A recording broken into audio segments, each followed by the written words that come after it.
Muy bien, a pesar de la calor, vamos a tratar de concentrarnos. Yo sé que es más difícil en este tiempo, pero intentamos también concentrarnos en lo que la Escritura dice, porque vamos a comenzar nuestro estudio, vamos a orar, dar gracias al Señor por este tiempo que nos permite vivir. Padre, alabamos tu nombre, te damos a ti las gracias porque, Señor, tú has provisto este tiempo en particular para que podamos acercarnos a tu palabra y tú enseñarnos por medio de ella, corregir quizás conceptos erróneos que hay en nuestra mente, Señor, y también, Padre, alentarnos con tu palabra, particularmente con este texto y este episodio en la vida del Señor Jesucristo que estamos estudiando y que tiene que ver con cómo Él venció la tentación. A diferencia de Adán, Señor, Él pudo vencer la tentación y al tentador, y con ello, por supuesto, también poder posteriormente caminar a la cruz para morir en nuestro lugar. Gracias por tu palabra, gracias por este tiempo, gracias por tu Espíritu Santo, que es quien realmente nos enseña, nos guía a toda verdad. Dirígenos en esta hora y glorifícate por medio de lo que harás. Lo rogamos en el nombre de Jesús. Amén. Amén.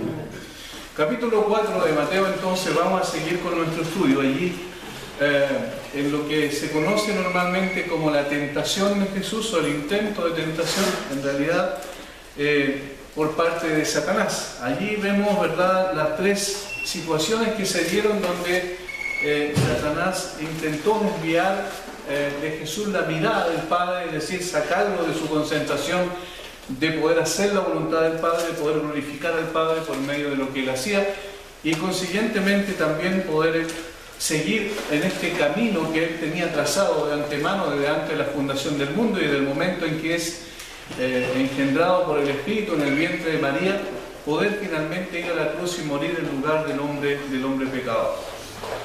Entonces Jesús fue llevado por el Espíritu al desierto para ser tentado por el diablo, y después de haber ayunado 40 días y 40 noches, tuvo hambre. Y vino a él el tentador y le dijo: si eres hijo de Dios, di que estas piedras se conviertan en pan. Él respondió y dijo: escrito está, no solo de pan vivirá el hombre, sino de toda palabra que sale de la boca de Dios. Entonces el diablo le llevó a la santa ciudad y le puso sobre el pináculo del templo, y le dijo: si eres hijo de Dios, échate abajo, porque escrito está, a sus ángeles mandará cerca de ti, y en sus manos te sostendrán, para que no tropieces con tu pie en piedra. Jesús le dijo: escrito está también, no tentarás al Señor tu Dios. Otra vez le llevó al diablo a un monte muy alto y le mostró todos los reinos del mundo y la gloria de ellos, y le dijo: todo esto te daré si postrado me adorares. Entonces Jesús le dijo: vete, Satanás, porque escrito está, al Señor tu Dios adorarás y a Él solo servirás. El diablo entonces le dejó, y aquí vinieron ángeles y le sirvieron. Lucas añade: le dejó por un tiempo, o sea, dando a entender que posteriormente siguió, ¿verdad?, atacándolo con el propósito de desviarlo de su camino a la cruz. Sin embargo, en esta situación y en esta circunstancia en particular, nosotros vemos aquí cómo el enemigo utiliza prácticamente las mismas armas, los mismos instrumentos de engaño que utilizó en el jardín del Edén con el propósito de sacar al hombre de su relación con Dios, lo que logró obviamente bajo la permisión de Dios, sin lugar a dudas, pero que aquí en el caso del Señor Jesucristo se encuentra con una oposición bastante diferente, en el sentido de que el Señor lo venció absolutamente en todos los intentos que hizo por desviarlo de la voluntad del Padre. Lo primero que vimos, ¿verdad?, la primera tentación, el versículo 3 dice: y vino a él el tentador y le dijo: si eres hijo de Dios, di que estas piedras se conviertan en pan. Aquí lo llevó a tener una falsa confianza, o intentó llevarlo a tener una falsa confianza en sí mismo, es decir, que usara el poder que tenía como hijo de Dios, que demostrara de alguna manera empírica o experimental que él era efectivamente el hijo de Dios y pudiese satisfacer su hambre que tenía como ser humano, ¿verdad?, después de haber ayunado 40 días y 40 noches. Por eso es que el versículo empieza: y después de haber ayunado 40 días y 40 noches tuvo hambre. Y en esas circunstancias, apelando a las necesidades naturales, el enemigo intenta que el Señor Jesucristo tenga una falsa confianza en sí mismo, en el sentido de poder depender de los poderes que tenía naturalmente como hijo de Dios para autosatisfacer su necesidad. Y eso obviamente tenía como una consecuencia que no dependiera completamente del Padre cuál era la voluntad de Jesús, que era hacer precisamente lo que el Padre le había enviado que hiciera. Esto también, por supuesto, tiene que ver con nosotros en el día de hoy, porque el enemigo nos lleva a pensar que nosotros somos suficientes y que podemos y tenemos la capacidad de satisfacernos a nosotros mismos en forma egoísta, sin considerar y esperar el tiempo y la voluntad del Padre en cuanto a su plan y a su propósito. Posteriormente, el Señor Jesucristo responde a eso, ¿verdad?, con esa cita de Deuteronomio: no solo de pan vivirá el hombre, sino de toda palabra que sale de la boca de Dios. Deuteronomio 8:3, como lo vimos en el contexto en el cual está el jueves pasado, y que tiene que ver obviamente con que la dependencia del Señor era completa del Padre, y particularmente de la palabra, o sea, de la promesa que el Padre había hecho y del propósito que Él tenía antes de la fundación del mundo de enviar a su Hijo para que pudiese cumplir con ese plan perfecto que Él había establecido previamente. Y el versículo 5 en adelante relata la segunda tentación. Entonces el diablo le llevó a la santa ciudad y le puso sobre el pináculo del templo y le dijo: si eres hijo de Dios, échate abajo, porque escrito está: a sus ángeles mandará cerca de ti, y en sus manos te sostendrán para que no tropieces con tu pie en piedra. Considerando que Jesús le había respondido con la palabra de Dios, el enemigo ahora va y utiliza la misma palabra de Dios, pero la tergiversa un poquito, le saca algo importante, citando el Salmo 91:11, para poder tentar al Señor Jesucristo a que tuviese ahora, en este sentido, ¿cierto?, una falsa confianza en Dios y en la promesa que el Padre había hecho. Si eres hijo de Dios, échate abajo, porque escrito está: a sus ángeles mandará cerca de ti, en sus manos te sostendrán para que no tropieces con tu pie en piedra. ¿Quién había dicho eso? Obviamente a través de la boca del salmista, pero Dios es el que lo había prometido. Y se refiere al justo, al camino del justo, el justo aquel que anda en la voluntad de Dios. Y eso no dice Satanás aquí, sino que le resta ciertas cosas, y el contexto particularmente saca de contexto esta cita, y es típico eso, propio del engaño, para poder tentar al Señor Jesucristo a que tenga una falsa dependencia de Dios, y en ese sentido tentar a Dios, o presionar de alguna manera absurda, ¿cierto?, a Dios para que actuara en una situación determinada que no era evidentemente el plan y el propósito que Él tenía. Esto es similar a decir: no, por ejemplo, yo no voy al médico porque yo tengo fe en que Dios me va a sanar. Eso es tentar a Dios, porque obviamente Dios es el que da la sabiduría a los sabios, ¿cierto?, y la ciencia a los entendidos, como dice la Biblia, y el que da la capacidad a estas personas para que pudiesen tratar cierto tipo de enfermedades, por supuesto, y que son beneficiosas, la actividad que ellos ejercen, la sabiduría que les da para nuestro propio provecho. Entonces, eso es absurdo. Durante un tiempo del movimiento de las 3 olas del Espíritu, que se llama el movimiento carismático pentecostal, de hace mucho tiempo atrás, que vienen una tras otra este tipo de movimientos, pero por allá por el año 1900 más o menos se notó fuerte ese tipo de movimiento, y muchas personas, incluso grandes predicadores de estos movimientos, sus hijos murieron porque no los quisieron llevar al médico, porque pensaban que Dios los iba a sanar y que ellos tenían que tener fe simplemente en que Dios los iba a sanar. Eso es una forma de tentación, de tentar a Dios para que, ¿cierto?, probar a Dios para que haga algo que evidentemente Dios solamente sabe qué es lo que va a hacer con nosotros en la circunstancia en que nos va a permitir pasar y la forma en que va a actuar en medio de esa situación. Entonces, tenemos que tener cuidado con eso. Uno, de no tener discernimiento suficiente para evaluar cuando estamos utilizando la misma palabra. Alguien puede tergiversar el sentido real del texto sacarlo de contexto y llevarnos a tener una falsa dependencia de Dios, en otras palabras, una equivocada dependencia de Dios, porque obviamente aquí se trata de colocar a prueba a Dios.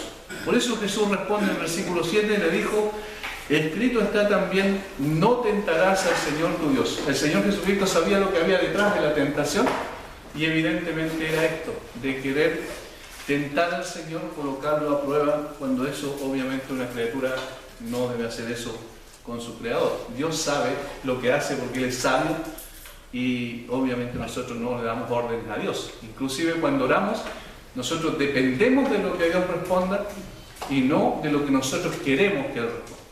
La oración es descansar confiadamente en la voluntad del Padre para que su voluntad sea hecha, tal como el Señor enseñó en la oración modelo, ¿verdad?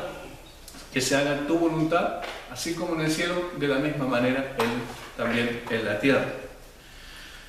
Y el versículo 8 en adelante, estoy haciendo un recuento de lo que ya hemos visto. En el versículo 8 en adelante viene la tercera tentación. Otra vez le llevó el diablo a un monte muy alto y le mostró todos los reinos del mundo y la gloria de ellos. Y le dijo: todo esto te daré si postrado me adorares. Hay dos posiciones en los comentaristas bíblicos en este sentido. Dicen que algunos dicen que fue literal, es decir, lo llevó a un monte muy alto literalmente, y otros dicen que fue una visión, lo cual, sea una o sea otra cosa, no significa que fue mentira, o sea, fue verdad en cualquiera de los casos. Juan también vio todo el Apocalipsis en visión, entonces lo que él vio implica que es verdad, aun cuando Dios se lo dio en visión. Entonces no tenemos que preocuparnos tanto si fue de una u otra manera, pero el hecho concreto es que sí, fue, digamos, la tentación tomó esta forma y el enemigo le mostró todos los reinos del mundo, ¿cierto?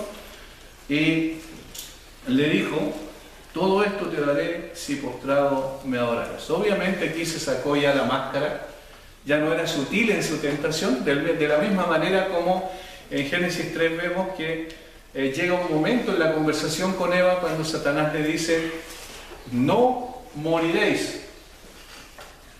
Y ahí está contradiciendo directamente al Señor, sino que sabe Dios que el día que de Él comiere serán abiertos vuestros ojos y seréis como Dios, sabiendo el bien y el mal. Es decir, la última parte ya es frontal, y aquí se quita la máscara y le dice en realidad que el propósito por el cual que tiene detrás de todo Satanás es que Él sea adorado como Dios.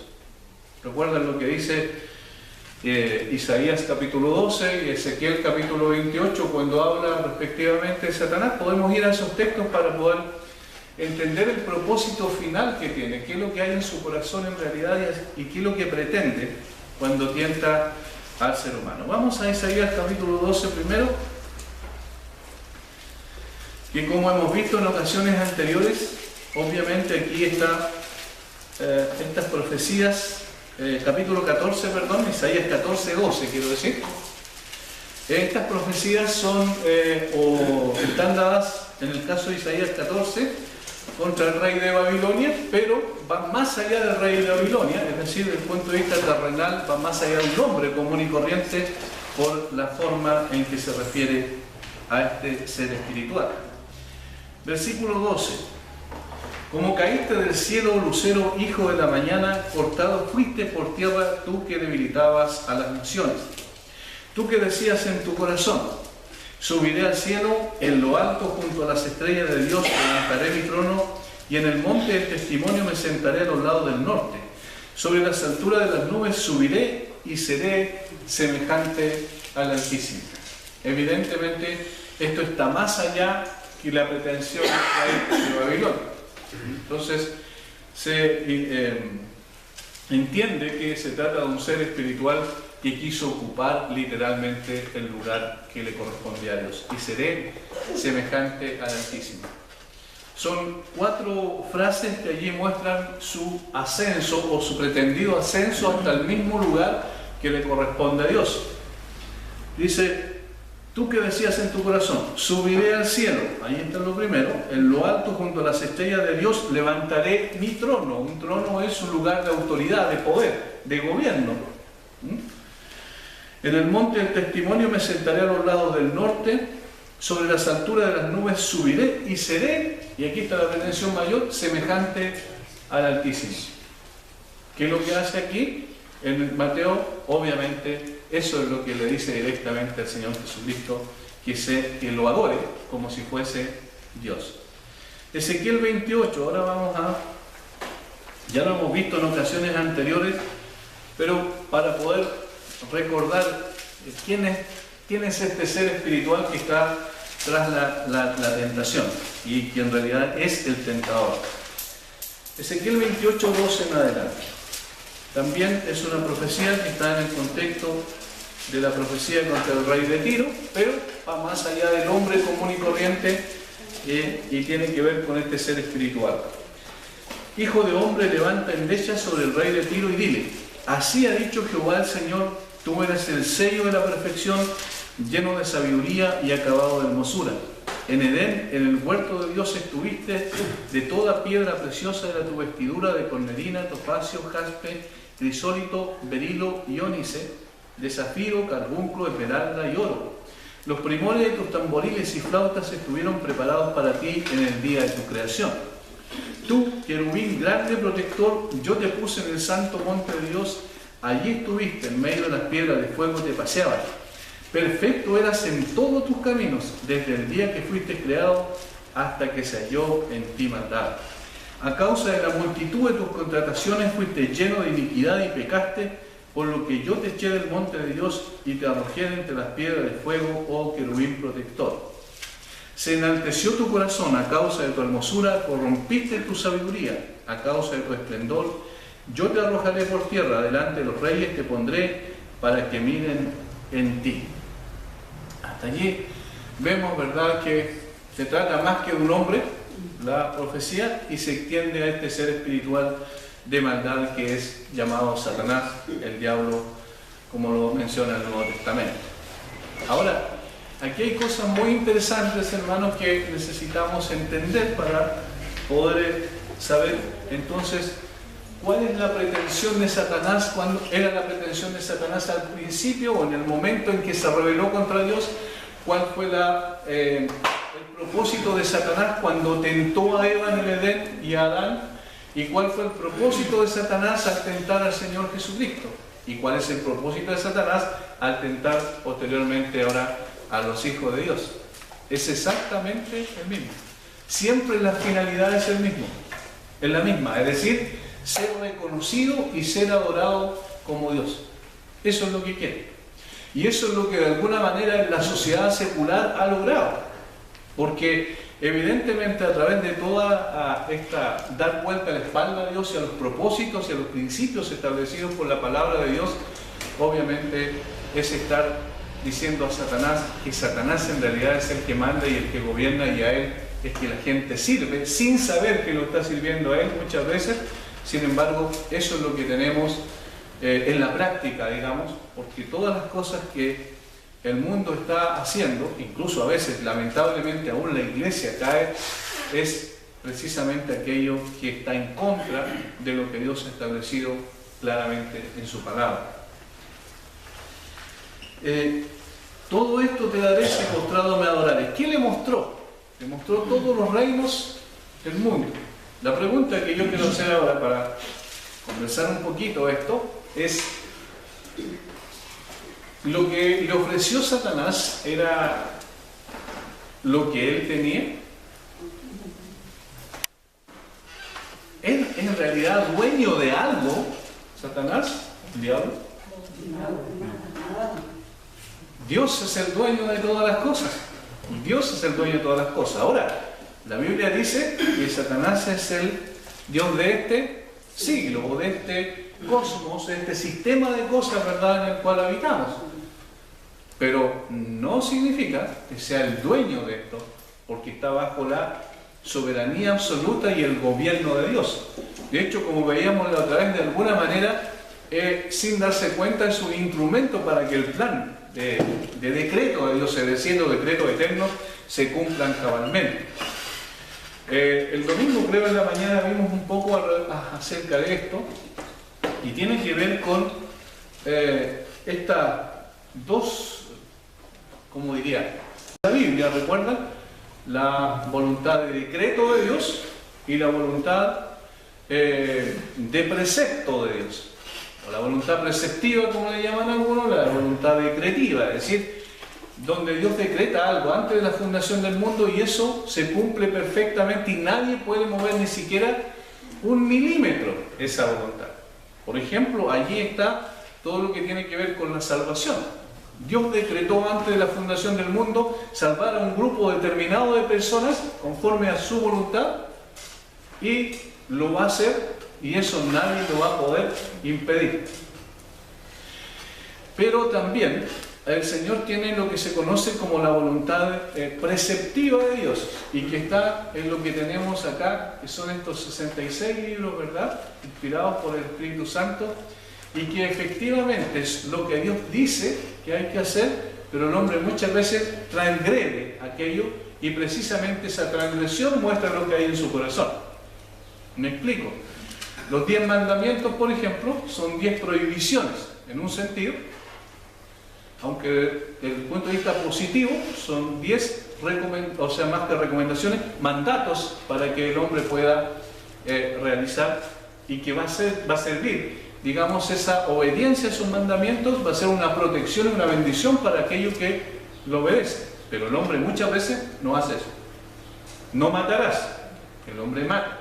No adulterarás, el hombre adultera. No codiciarás, el hombre codicia. ¿Me entienden?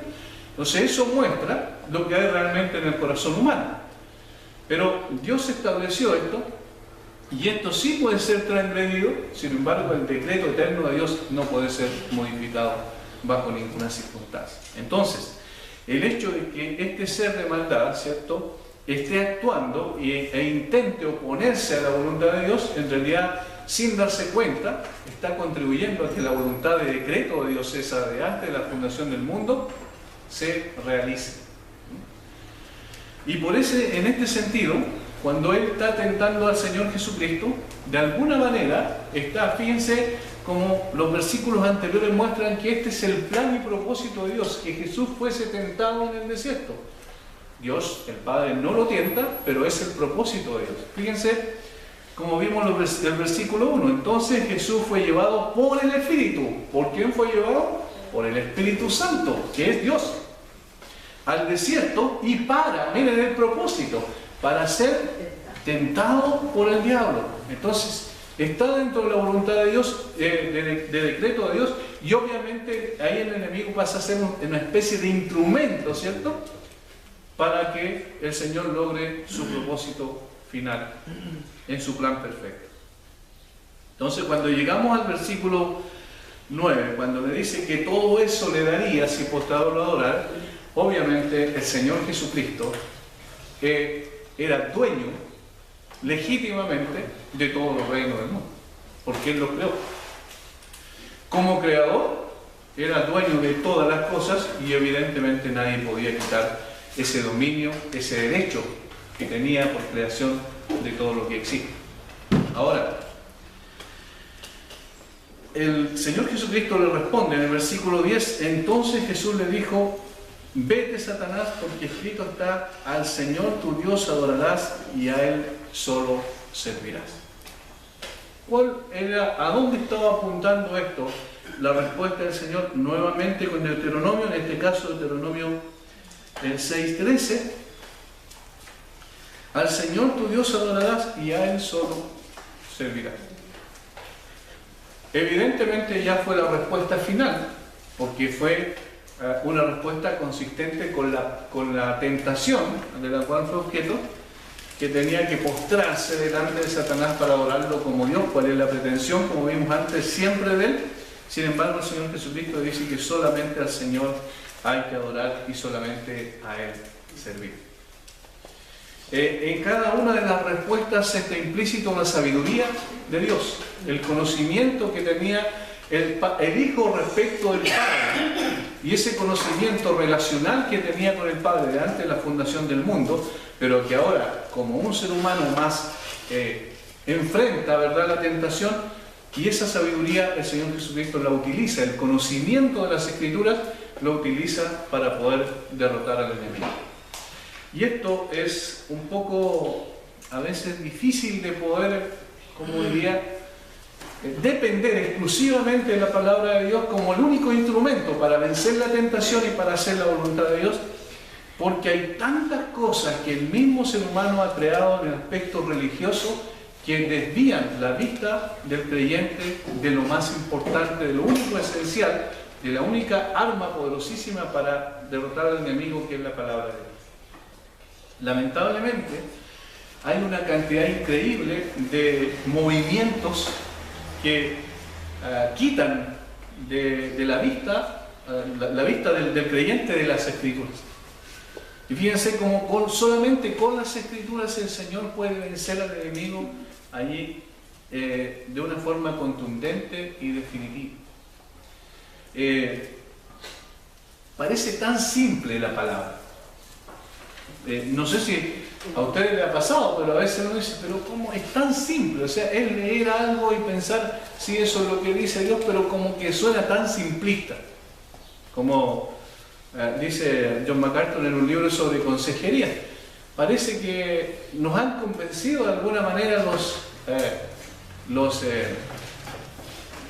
estos terapeutas profesionales, los psicólogos, los psiquiatras, nos han convencido que la Biblia solamente es para los aspectos religiosos, pero no tiene nada que ver con otros aspectos más importantes, quizás más complejos, como es las enfermedades de tipo mental o cosas de esa naturaleza.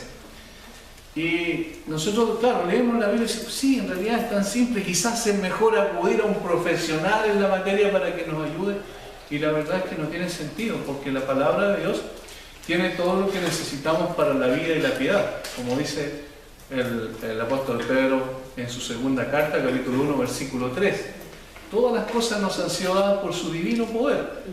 Es decir, y están en la Escritura, y la Escritura es la que en el fondo tenemos que entender, es la voz de Dios, y la voz de Dios, como decía el hermano Ismael la semana anterior, fue el mismo instrumento con el cual Dios hizo todas las cosas. Él dijo y fue hecho. Es decir, el poder que tiene es extraordinario. Sin embargo, la dependencia nuestra de Dios y de su palabra es la que falla. Ahí está el problema. No es la palabra de Dios la que falla, o no es Dios el que falla cuando promete, porque Él siempre cumple, sino somos nosotros que fallamos a veces en discernir adecuadamente cuando estamos frente a un engaño, y la falta de discernimiento es producto de la falta de conocimiento de las Escrituras. ¿Por qué no discernimos correctamente cuando estamos frente al engaño? Porque nuestro conocimiento es parcial. Y ese conocimiento parcial nos lleva a tomar decisiones equivocadas muchas veces. La última parte, me gustaría que fuéramos al texto de Deuteronomio para poder ver que hay una pequeña variación. Lo más probable es que sea citado de la Septuaginta o de la traducción, la primera traducción que se hizo del Antiguo Testamento del hebreo al griego, por allá por el año 250 a.C., porque en Deuteronomio capítulo 6, versículo 13, dice lo siguiente: a Jehová tu Dios temerás, y a Él solo servirás, y por su nombre jurarás. Ahí hay una diferencia, ¿cierto? A Jehová tu Dios temerás, y a Él solo servirás, y por su nombre jurarás. Pero la cita acá textual es: al Señor tu Dios adorarás, y a Él solo servirás. Parece que hubiese una equivocación. No existe equivocación. El Antiguo Testamento nuestro está traducido de los textos hebreos, y Jesús cita de la Septuaginta, o de la traducción de, como dije anteriormente, del hebreo al griego, que se hizo por el año 250 a.C. Entonces hay unas pequeñas variaciones que en el fondo el sentido es el mismo. Acá dice adorarás, y allá dice temerás. Los dos términos están directamente relacionados. Precisamente la falta de temor a Dios es la que nos produce una adoración distorsionada. Las dos cosas tienen una relación directa. Si alguien no tiene un temor de Dios por un conocimiento acabado de Dios, evidentemente tampoco su adoración va a ser adecuada, sino que va a ser distorsionada. Por eso es que es necesario el conocimiento más profundo de Dios. ¿Y cómo conocemos más a Dios? A través de la palabra de Dios. ¿Y cómo llegamos a enfrentar en términos prácticos la vida y las tentaciones del enemigo, las tentaciones de nuestra propia carne muchas veces? Obviamente conociendo la palabra de Dios, conociendo a Dios y dependiendo de Dios y dependiendo de la palabra de Dios. Resumimos en términos generales. Primero quería Satanás que Jesús dependiera de sí mismo y no del Padre. Después lo intentó llevar a una falsa confianza en el Padre, ¿verdad? Al tentar a Dios, producto de hacer algo que no estaba dado por el Padre en cuanto a su voluntad, con el propósito de que actuara en un momento determinado, una circunstancia específica. Eso es lo que hizo al citar el Salmo 91. Y posteriormente lo llevó, ¿cierto?, a tomar algo antes del tiempo que el Señor tenía que tomar, porque todos los reinos del mundo le pertenecen al Señor y a su Cristo, dice la Escritura. Y obviamente eso va a ser tomado en un momento determinado en la historia de la revelación y en la historia del plan de Dios. Sin embargo, no era ese el momento preciso para que el Señor lo tomara, menos aún para que obviamente adorara a Satanás, que sería, por supuesto, algo absolutamente contrario a su carácter y a su naturaleza. Es imposible que Dios pueda adorar a alguien, porque Dios es el único que merece ser adorado. Y el versículo 11 es la conclusión. El diablo entonces le dejó, y aquí vinieron ángeles y le servían. ¿En qué momento vinieron ángeles y le servían? Después de que él enfrentó al tentador, después de que venció al tentador, o sea, después de que él dependió 100% del Padre, dependió 100% de la promesa del Padre. Allí vinieron ángeles, lo que había dicho Satanás, que el Padre había dicho que vendrían, ¿recuerdan? Pero no en ese momento, ni menos aún por la orden de Satanás. Y dice, y le servían. ¿Qué necesitaba él? Necesitaba alimentos. Bueno, ahora tenía alimentos y ahora tenía todo lo necesario. Pero después de pasar por la prueba, de aprobar y finalmente, por supuesto, a través de eso glorificar el nombre de su Padre, cuál fue el propósito por el cual vino a esta tierra. Juan capítulo 17 lo dice claramente: Padre, glorifícame contigo, al lado tuyo, con aquella gloria que tuve contigo antes de que el mundo fuese. Y eso es, para eso vivió el Señor Jesucristo. Esa era su razón de ser. Ese era el deseo que había en su corazón siempre. Vamos a pasar ahora entonces a el comienzo del ministerio del Señor Jesucristo, que es posterior a estos dos hechos tan importantes, que es el bautismo, la identificación de Jesús con aquellos por los cuales iba a morir públicamente, y ahora como cabeza federal de esa humanidad redimida, de aquellos que él iba a redimir, vence al tentador, donde el primer Adán fracasó frente al tentador. Él es victorioso frente al tentador. Y una vez que eso ocurre, entonces ahora pasa, ¿verdad?, a comenzar su ministerio, que se caracterizó especialmente por ser un ministerio profético, en el sentido, en el tiempo que anduvo aquí en la tierra, que posteriormente también se transforma propiamente en un ministerio sacerdotal, cuando lleva la ofrenda, que en el fondo él mismo es la ofrenda, él es el sacerdote y es la ofrenda en la cruz, y posteriormente cuando asciende a la diestra del Padre después de haber vencido la muerte, y cuando vuelva como Rey de Reyes y Señor de Señores. Pero comienza aquí su ministerio terrenal. Cuando Jesús oyó que Juan estaba preso, volvió a Galilea, y dejando a Nazaret vino y habitó en Capernaum, ciudad marítima, en la región de Zabulón y de Neftalí, para que se cumpliese lo dicho por el profeta Isaías, cuando dijo: tierra de Zabulón y tierra de Neftalí, camino del mar, al otro lado del Jordán, Galilea de los gentiles, el pueblo asentado en tinieblas vio gran luz, y a los asentados en región de sombra de muerte, luz le resplandeció. Desde entonces comenzó Jesús a predicar y a decir: arrepentíos, porque el reino de los cielos se ha acercado. Andando Jesús junto al mar de Galilea, vio a dos hermanos, Simón llamado Pedro y Andrés su hermano, que echaban la red en el mar porque eran pescadores. Y les dijo: venid en pos de mí y os haré pescadores de hombres. Ellos entonces, dejando al instante las redes, le siguieron. Pasando de allí vio a otros dos hermanos, Jacobo, hijo de Zebedeo, y Juan su hermano, en la barca con Zebedeo su padre, que remendaban sus redes, y los llamó. Y ellos, dejando al instante la barca y a su padre, le siguieron. Y recorrió Jesús toda Galilea, enseñando en las sinagogas de ellos y predicando el evangelio del reino, y sanando toda enfermedad y toda dolencia en el pueblo. Y se difundió su fama por toda Siria, y le trajeron todos los que tenían dolencias, los afligidos por diversas enfermedades y tormentos, los endemoniados, lunáticos y paralíticos, y los sanó. Y le siguió mucha gente de Galilea, de Decápolis, de Jerusalén, de Judea y del otro lado del Jordán. Aquí tenemos cronológicamente, no es lo primero que el Señor Jesucristo hizo, porque Juan, el Evangelio de Juan, me refiero, es más cronológico en este aspecto, porque habla, ¿cierto?, de cuando el Señor escogió a sus primeros discípulos, de los cuales Juan, Pedro y Jacobo y Andrés eran, ¿cierto?, los primeros discípulos según el Evangelio de Juan. Y este llamado que aparece aquí en el versículo 19, evidentemente ya es como, por decirlo de alguna manera, una confirmación del llamado que ya les había hecho anteriormente. En el versículo 12 tenemos un contexto que es interesante poder meditar un poco, hacer una reflexión en relación a esto, porque marca los tiempos de Dios. Los tiempos de Dios que normalmente decimos no son nuestros tiempos. Y eso es fácil decirlo.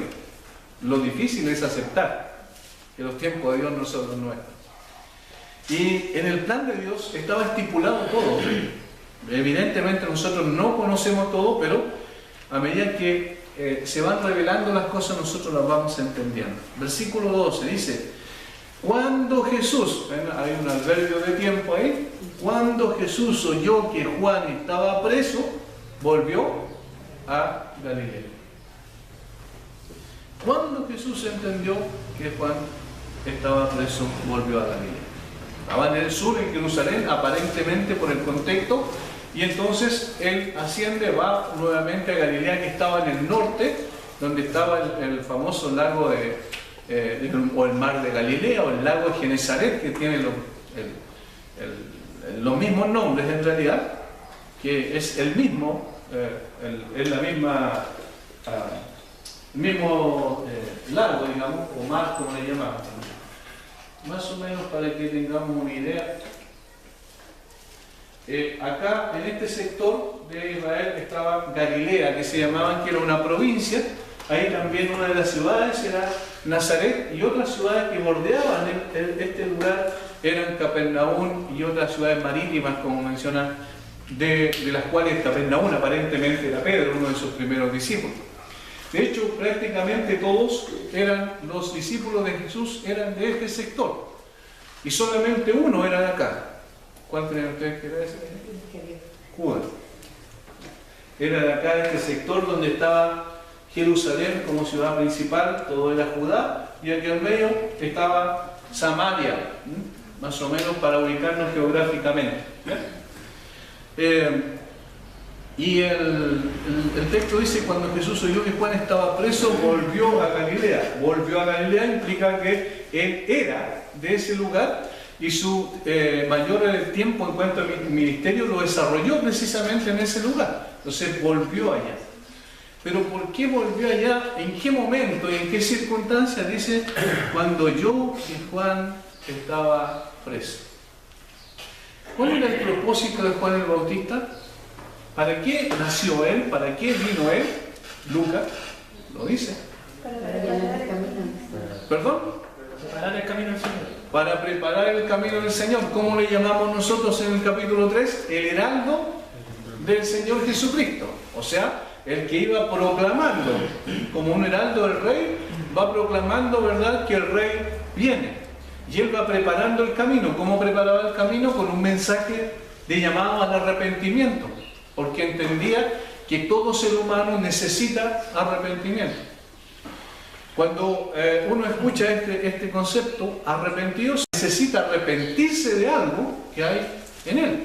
Y por eso Juan prepara el camino del Señor no para que crean en Él, sino para que se arrepientan y posteriormente crean en aquel que Él venía proclamando que iba a venir, del cual no soy digno de sacar la correa de su calzado. Dice varias cosas en relación a eso, mostrando la dignidad, la autoridad, la superioridad de Jesucristo respecto de Él. Entonces, cuando Jesús oyó que Juan estaba preso, el resto de los evangelios nos dan algunas digamos, informaciones en relación a la razón por la cual Juan estaba preso. ¿Cuál era la razón principal? ¿Ah? A ver. Le decía yo que estaba con la hermana. Con la señora de su hermano. Ya, que no era por tanto la mujer que tenía Herodes, ¿cierto? Estaba en adulterio en ese sentido. Y obviamente estaba confrontando una condición de pecado de nada menos que del rey. La cosa no era tan simple. Sin embargo, Juan no tenía empacho en decir las cosas tal como eran, porque él quería agradar a Dios y no a los hombres. Ahora, eso le llevó a estar preso. Y dice, Jesús oyó que Juan estaba preso, y una vez que oyó que Juan estaba preso, volvió a Galilea. O sea, significa que ese hecho marcaba un aviso en el plan de Dios. O sea, el momento en que Juan era tomado preso, implicaba que Juan había cumplido ya su propósito. Entonces Jesús comenzaba a manifestarse en una forma más plena. Más aún cuando ya había sido pasado por el bautismo con el cual se identificaba con aquellos que venía a redimir, había vencido en la tentación a Satanás, con lo cual estaba apto, ¿verdad?, para ser el Mesías, el sucesor, digamos, el segundo Adán, que venció la tentación y se identifica con el hombre como en su calidad de cabeza federal de la humanidad redimida. Entonces ahora ya debía comenzar su ministerio público. Y entonces Jesús estaba esperando de alguna manera esa información. Cuando recibe esa información, Él vuelve a Galilea. Y allí, como dije, va a desarrollar la mayor parte de su ministerio terrenal. Aun cuando la mayor parte de los evangelios habla principalmente de la última semana de Jesús, y la última semana de Jesús en realidad la pasó en la parte sur de Israel, cuando posteriormente fue ejecutado en las afueras de Jerusalén. Sin embargo, el Señor Jesucristo ya entendía que era el momento, el tiempo del Padre para que comenzara ya públicamente su ministerio a predicar, a enseñar, y sobre todo, y esto es lo que yo veo en los evangelios, sobre todo el propósito principal que tenía el Señor Jesucristo en su ministerio terrenal era preparar, capacitar a un grupo pequeño de hombres para que ellos pudiesen posteriormente ser las columnas de la iglesia, como dice más adelante, ¿cierto? Fundamento de los apóstoles y profetas, y sobre ella, finalmente, sobre la enseñanza que ellos iban a establecer doctrinalmente, la doctrina de los apóstoles, iba a ser establecida la iglesia. Es decir, ese era aparentemente, por lo que muestra el Nuevo Testamento, los evangelios, el propósito por el cual el Señor Jesucristo desarrolla su ministerio terrenal. Primero, es amplio, ¿verdad? Hay un año que se le llama normalmente el año de la popularidad de Jesús, donde hay muchos que lo siguen, pero después vemos que cuando mucha gente lo seguía, él, en lugar de estar feliz porque la gente lo seguía, él se volvía y les decía, estas son las condiciones para seguirme, y la mayoría de la gente volvía atrás. O sea, la razón de Jesús no era ser popular, la razón de Jesús no era trabajar con un gran número de gente, sino que con un pequeño grupo, que finalmente a través de ese pequeño grupo iba a trastocar, a dar vuelta, por decirlo de alguna manera, al mundo con el mensaje del Evangelio. Siempre el Señor trabaja con números pequeños, y siempre el Señor hizo lo que hizo en el tiempo del Padre. Es decir, Él supo esperar el tiempo preciso del Padre, y este era de alguna manera un mensaje que le estaba diciendo: ahora es el tiempo. Cuando Juan estaba preso, y posteriormente Juan, sabemos, no salió de allí, sino que lo decapitaron, ¿verdad? Porque una mujer también le pidió la cabeza de Juan el Bautista, literalmente, a Herodes. Volvió a Galilea. Entonces Jesús ahora comienza acá su trabajo público. Y dejando a Nazaret, Nazaret era una de las ciudades de la provincia de Galilea que estaba por acá, dejando a Nazaret, vino y habitó en Capernaum. Como dije, Capernaum era una de las ciudades que estaba al borde del lago de Galilea, o del mar de Cinerés, también se le llamaba, y era la ciudad de Pedro. Pedro era, ¿recuerdan?, pescador. Ahora, era una ciudad marítima donde el Señor Jesucristo fue. Dice, vino y habitó en Capernaum, ciudad marítima, en la región de Zabulón y Neftalí. ¿Por qué dice Zabulón y Neftalí? Ahí está nombrando a dos jefes de tribu, ¿verdad? Y en la repartición de la tierra prometida, Zabulón y Neftalí tenían acá, en esta zona, por decirlo así, más o menos, eran las tierras, habían sido repartidas de tal manera que las tribus de Zabulón y Neftalí tocaron terreno en ese lugar. Y por eso dice, en la región de Zabulón y de Neftalí. Para que, versículo 14, miren, todo esto tenía que ver con el plan, el propósito de Dios eterno. Y esto es muy interesante, es maravilloso cómo se iba cumpliendo a la perfección todo. Para que, propósito, se cumpliese lo dicho por el profeta Isaías cuando dijo. Otra vez, Mateo aparece como un escritor que todo lo va corroborando con las Escrituras. Va citando el cumplimiento de las Escrituras en una forma perfecta. Dice, tierra de Zabulón y tierra de Neftalí, es una cita del profeta Isaías, camino del mar, al otro lado del Jordán, Galilea de los gentiles. Y esa última frase es muy interesante, porque como yo he dicho varias veces, Galilea era considerada por los judíos de acá, que estos judíos de arriba no eran muy puros, porque se mezclaban con los gentiles, y para un judío mezclarse con un gentil ceremonialmente era algo terrible. Quedaban impuros ceremonialmente.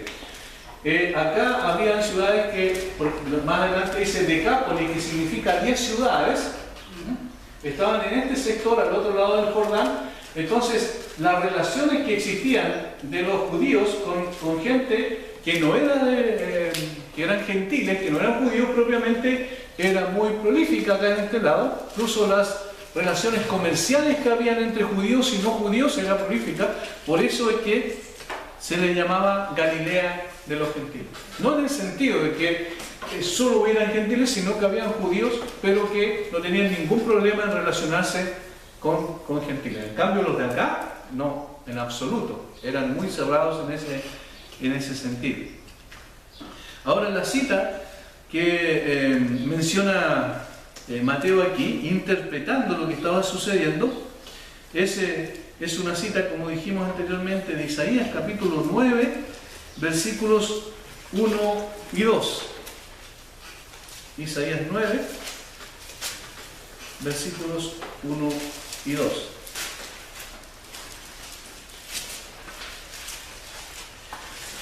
Mas no habrá siempre oscuridad para la que está ahora en angustia, tal como la aflicción que le vino en el tiempo que livianamente tocaron la primera vez a la tierra de Zabulón y a la tierra de Neftalí. Pues al fin llenará de gloria el camino del mar, de aquel lado del Jordán, en Galilea de los gentiles. El pueblo que andaba en tinieblas vio gran luz, los que moraban en tierra de sombra de muerte, luz resplandeció sobre ellos. ¿Ven? Allí está la cita. Otra vez con algunos cambios, porque insisto, Jesús citaba normalmente de la Septuaginta, de la traducción del hebreo al griego, cuando citaba el Antiguo Testamento, o incluso también los escritores del Nuevo Testamento.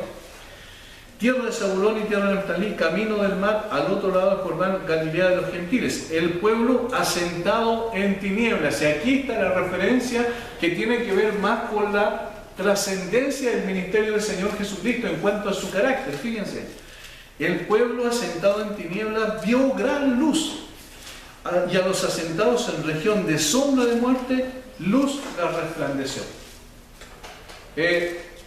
Aquí hay dos palabras que destacan de alguna manera, o que muestran de alguna manera, ¿cierto?, en términos espirituales, una aplicación espiritual, la condición del corazón humano. Dice, el pueblo asentado en tinieblas, versículo, la otra parte del versículo 16, a los asentados en región de sombra de muerte. ¿Se fijan? Tinieblas, sombra, muerte, de alguna manera son una especie de sinónimos en ese sentido, porque revelan lo que había en la condición de ellos. Obviamente el Señor Jesucristo escogió este sector. Primero, era el más despreciado por los judíos, como dije, y de alguna manera la visión que tenían los judíos del sur de los que estaban arriba en Galilea eran de personas absolutamente pecadoras. Entonces, aquí hay una referencia no solo a Galilea de los gentiles, en la aplicación me refiero, sino también a todo ser humano que habita en la tierra. Todas las regiones del mundo, desde el punto de vista de Dios espiritualmente, estaban en tinieblas, sombra de muerte. Sin duda, esa es la condición del corazón humano. Y por eso es que el Señor Jesucristo cambió la situación. Fíjense que es interesante, porque en contraste a esto está el pueblo asentado en tinieblas, dio gran luz. A los sentados en región de sombra de muerte, luz les resplandeció. ¿Lo notan? Aquí está la manifestación del Señor Jesucristo, y eso cambió la escena. Aunque Mateo, no tanto como Juan, sin embargo, el contraste que hace entre las tinieblas y la luz es en el Nuevo Testamento y en el Evangelio de Juan muy evidente.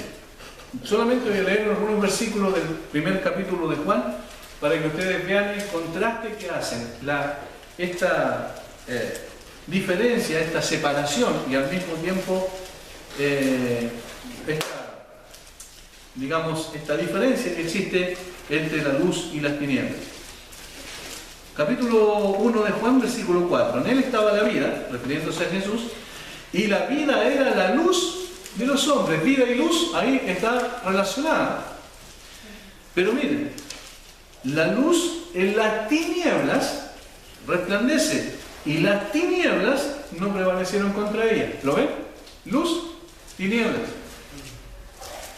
Más adelante, versículo 7, este vino por testimonio para que diese testimonio de la luz, a fin de que todos creyesen por él. No era él la luz, refiriéndose a Juan el Bautista, sino para que diese testimonio de la luz. Aquella luz verdadera que alumbra a todo hombre venía a este mundo. En el mundo estaba, y el mundo por él fue hecho, pero el mundo no le conoció. Miren la asociación que hace Juan. Tiniebla, mundo. Luz, vida. Fe, vida y luz. Es decir, Juan hace asociaciones muy interesantes en relación a eso. Vida, muerte. Noche, día. Entonces, aquí en Mateo, aunque no es tan evidente como Juan lo es, sin embargo, lógicamente esta cita que hace Mateo está interpretando, inspirado por el Espíritu Santo, que en realidad esta región fue bendecida, porque en esta región llegó el Señor Jesucristo a proclamar la verdad. Recuerden que Jesús dijo en Juan 8, después más adelante 12, yo soy la luz del mundo. El que me sigue no andará en tinieblas, sino que la luz de la vida resplandecerá alrededor de él. Es decir, el Señor manifestó allí su ministerio, comenzó su ministerio terrenal en ese lugar, y de alguna manera trajo lo que el hombre más necesitaba. Trajo la luz en medio de las tinieblas. Trajo la vida cuando había muerte. Entonces, este es el contraste más grande, y al mismo tiempo es lo que significa el mensaje del Evangelio. El carácter de Jesús es luz. La predicación de Jesucristo trae vida. Saca a los hombres de la muerte para llevarles a la vida. Saca de las tinieblas a las personas para llevarles a la luz. Es decir, todo está relacionado con el carácter y el propósito del plan que tenía Jesús al venir a esta tierra. Lamentablemente, la gente sigue rechazando la luz y sigue deseando vivir en la oscuridad. Conversaba con mi hija el otro día, le decía que da una pena muy grande que haya gente que haya escuchado tantas veces el Evangelio y sigue creyendo la superstición. Es mucho más fácil creer la superstición, creer una religión hecha por hombres, que creer en lo que el Señor Jesucristo ha hecho. De hecho, el Evangelio es contrario a la naturaleza humana y por eso es rechazado tan fuertemente. El Evangelio no es aceptado por la gente, porque va en contra de lo que la gente quiere y desea en su corazón.